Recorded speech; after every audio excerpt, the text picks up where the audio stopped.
Hello दोस्तों, आज की वीडियो में हम लोग देखेंगे कि 300 वॉट के लोड के लिए सोलार सिस्टम कैसे डिजाइन किया जाए। जैसे कि दोस्तों जहां पे 2 रूम वाले घर होते हैं वहां पे नॉर्मली 300 वॉट के आसपास का ही लोड होता है। तो 300 वॉट के लोड के लिए कितने साइज का इन्वर्टर लगेगा, कितने साइज की बैटरी लगेगी और टोटल कितने वॉट का सोलर पैनल लगेगा और कौन से साइज का पैनल बेस्ट रहेगा। तो दोस्तों पूरी इंफॉर्मेशन के लिए वीडियो को लास्ट तक देखिएगा। स्टार्ट करते हैं। तो दोस्तों हम लोग 300 वॉट में कौन कौन से लोड चला सकते हैं पहले वो देख लेते हैं। जैसे कि कंसीडर कर लीजिए कि 2 फैन है जो कि 80 वॉट का है, 2 एलईडी लाइट है जो कि 25 वॉट की है, एक ट्यूब लाइट है, ट्यूब लाइट नॉर्मली 40 वॉट की होती है, और एक एलईडी टीवी है। एलईडी टीवी नॉर्मली दोस्तों 30 से 40 वॉट की भी होती है, कोई 50 वॉट की भी होती है। तो यहाँ पे हम लोग कंसीडर कर लें 50 वॉट की। तो अभी हम लोग टोटल कर लेते हैं। इसको अगर हम लोग टोटल करेंगे तो हमें आंसर मिलेगा 300 वॉट। दोस्तों नॉर्मली एक छोटे घर में इतने ही लोड होते हैं, जो कि हमने कैलकुलेट किया 300 वॉट आया। तो 300 वॉट के लिए अभी हम लोग देखेंगे कि यूपीएस या तो अगर इन्वर्टर लेते हैं तो हम कितने वॉट का लगेगा, हमारी जो बैटरी रहेगी वो कितने एच की लगेगी, और हमारे जो सोलर पैनल है मतलब हमारे जो सोलर प्लेट्स हैं वो कितने लगेंगे और कितने वॉट के लगेंगे। तो दोस्तों सबसे पहले हम लोग देखेंगे कि इन्वर्टर का क्या साइज लेना है। जैसा कि अभी हम लोगों ने देखा था कि हमारा जो लोड है वो कितना है 300 वॉट। तो हमारा लोड 300 वॉट होने की वजह से हम 300 वॉट का ही खाली इन्वर्टर नहीं ले सकते, हमें ज़्यादा बड़े कैपेसिटी का इन्वर्टर लेना पड़ेगा। तो जैसा कि 500 वॉट के भी इन्वर्टर आते हैं, लेकिन लोकल कंपनी का 500 वॉट का इन्वर्टर लेना अच्छा नहीं रहेगा दोस्तों। हो सकता है कि हमारा फ्यूचर में कुछ लोड बढ़े। इसके लिए हम लोग क्या करेंगे कि 800 वॉट से लेके 1000 वॉट के बीच का हम लोग इन्वर्टर लेंगे। तो कभी भी इन्वर्टर या तो यूपीएस अगर हम लोग बाय करते हैं तो वो 800 वॉट से लेके 1000 वॉट के बीच का बाय करेंगे, लेकिन वो ब्रांडेड कंपनी का बाय करेंगे दोस्तों, लोकल कंपनी का बाय नहीं करेंगे। जैसे कि लुमिनस हो गया, माइक्रोटेक हो गया, एक्साइट हो गया। तो किसी अच्छी कंपनी का ही हम इन्वर्टर बाय करेंगे, लोकल कंपनी का बाय नहीं करेंगे। अब दोस्तों हम लोग देख लेते हैं कि हमारा जो 300 वॉट का लोड है उसके लिए डीसी करंट कितना रिक्वायरमेंट पड़ेगा। डीसी के लिए पावर का फॉर्मूला क्या है, P = V × I। तो हमारा पावर कितना है मतलब लोड कितना है 300 वॉट। हमारा वोल्टेज कितना रहेगा दोस्तों, जैसे कि हम 12 वोल्ट की बैटरी कंसीडर कर लेते हैं और 12 वोल्ट का इन्वर्टर कंसीडर कर लेते हैं, तो वोल्टेज कितना रहेगा 12 रहेगा। करंट हमें पता नहीं है।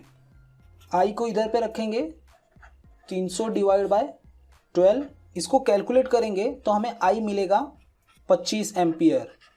मतलब दोस्तों हमारा जो 300 वॉट का लोड है जो कि एसी लोड है, उसको चलाने के लिए हमें 25 एम्पियर डीसी करंट की रिक्वायरमेंट पड़ेगी। दोस्तों अब हम लोग देख लेते हैं कि 300 वॉट के लिए हमें कितने साइज की बैटरी को सिलेक्ट करना है। दोस्तों बैटरी का साइज कैलकुलेट करने के लिए एक फॉर्मूला है W × H / V। इसका फुल फॉर्म क्या है दोस्तों वो देख लेते हैं। W for total load, H for backup time in hours divide by battery voltage. तो दोस्तों हमारा लोड कितना था 300 वॉट। बैकअप टाइम आवर्स मतलब हमें कितने देर तक का बैकअप चाहिए। जैसे कि लाइट चली जाए तो हमारी बैटरी के ऊपर कितने देर तक हमारा लोड चलना चाहिए। तो पहले हम लोग कंसीडर कर लेते हैं कि 8 आवर्स मतलब 8 घंटे तक हमारा लोड बैटरी के ऊपर चल जाए। और हमारा दोस्तों बैटरी का वोल्टेज कितना होता है 12 वोल्ट मतलब 12 वोल्ट। इसको अगर हम लोग कैलकुलेट करेंगे 2400 / 12, इसको भी अगर हम लोग कैलकुलेट करते हैं तो हमें मिलेगा 200 AH। मतलब 8 घंटे का अगर हमें बैकअप चाहिए तो हमें 200 AH की बैटरी लेनी पड़ेगी।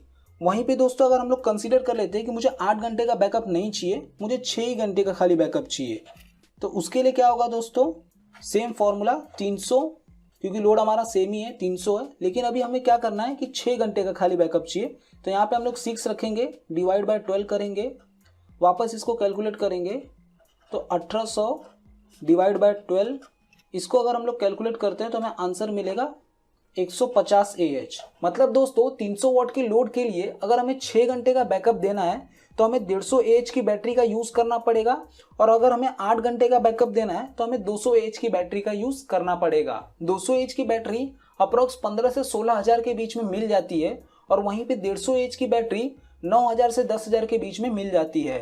बैटरी के भी बहुत सारे टाइप आते हैं, जैसे कि lead acid battery, dry battery, tubular battery.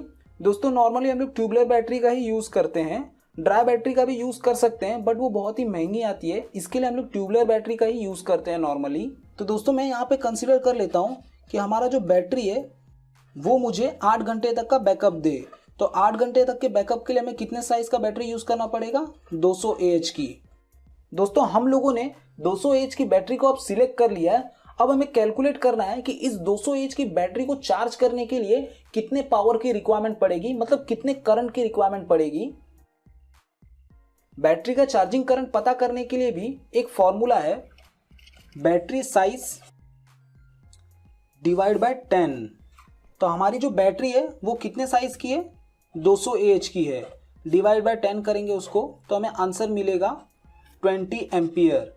दोस्तों ये डिवाइड बाय 10 इसलिए किया गया है कि हमारी जो बैटरी है वो धीरे धीरे चार्ज होनी चाहिए। अगर वो ज़्यादा फास्ट चार्ज होगी तो उसकी वजह से हमारी बैटरी खराब हो जाएगी।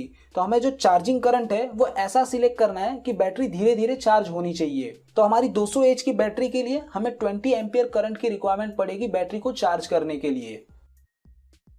तो दोस्तों अब हम लोग देख लेते हैं कि हमारा जो सोलर पैनल होगा उसका करंट कितना होना चाहिए कि वो बैटरी को भी चार्ज कर सके और साथ ही साथ हमारे लोड को भी चला सके। तो उसके लिए हमें क्या करना पड़ेगा?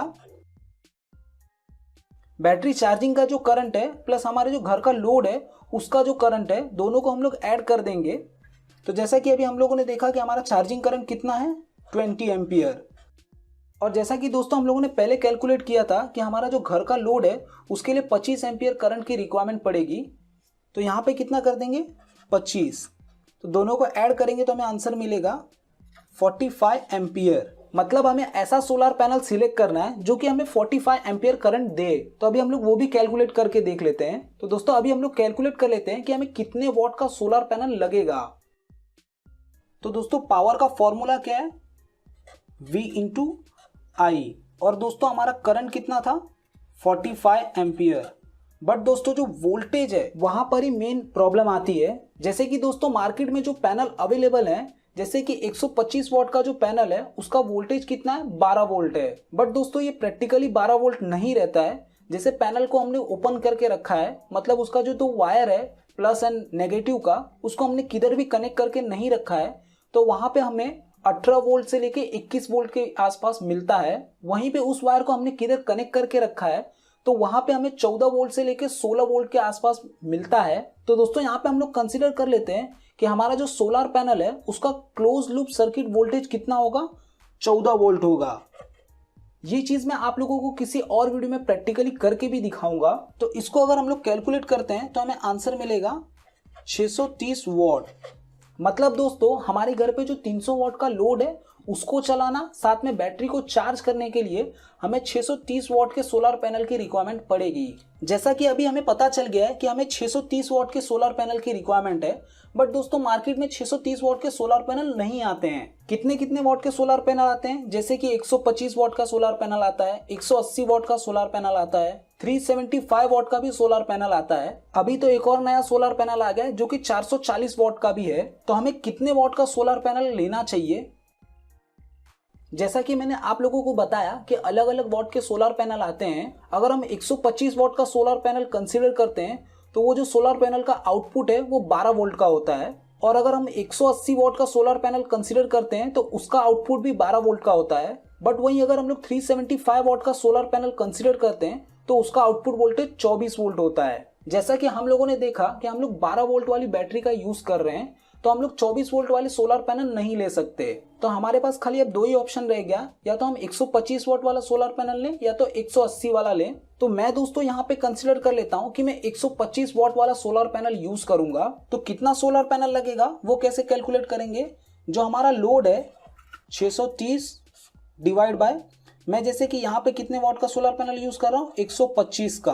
तो इसको अगर हम लोग कैलकुलेट करेंगे तो हमें आंसर मिलेगा 5.0.4 दोस्तों अगर मैं 125 वॉट वाले सोलर पैनल यूज करता हूं तो मुझे टोटल कितने सोलर पैनल लगाने पड़ेंगे? 5 सोलर पैनल लगाने पड़ेंगे। वहीं पे दोस्तों अगर हम लोगों ने 180 वॉट वाला सोलर पैनल यूज किया होता तो वहां पे हमें 4 सोलर पैनल की रिक्वायरमेंट पड़ती और साथ ही हमारा थोड़ा लोड कैपेसिटी भी बढ़ जाता। बट यहाँ पे मैं 125 वॉट वाला सोलर पैनल यूज कर रहा हूं तो हमें 5 सोलर पैनल की रिक्वायरमेंट पड़ेगी।